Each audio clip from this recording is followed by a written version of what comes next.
ఏరా నీతి లేని కుక్క,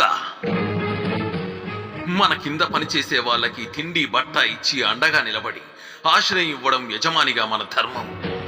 అలాంటిది నిన్నే నమ్ముకుని నీ పంచన పడున్న వాళ్ళ పడకనే పంచుకున్నావంటే మృగానికి నీకు తేడా లేదు. రేయ్, గుళ్ళోకెళ్ళి అమ్మవారి పసుపు తాడు పట్రా. ఇదిగో అమ్మాయి, ఇలా రా.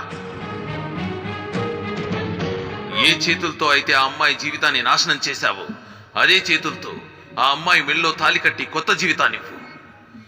ఇదే ఈ పాపారాయుడి తీర్పు.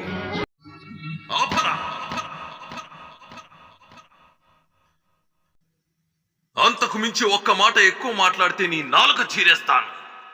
నా కళ్ళల్లోకి సూటిగా చూసి మాట్లాడడానికి భయపడే నువ్వు నా తీర్పుకి ఎదురు చెప్తావా? ప్రాణాలు తీస్తాను. బంధాలు బంధుత్వాలు కాదురా నాకు కావలసింది. నాకు కావలసింది నీతి, న్యాయం, ధర్మం. పుట్టిన పుట్టుక కాదురా ముఖ్యం. నాకు ముఖ్యం జరిగిన అన్యాయం, జరగాల్సిన న్యాయం.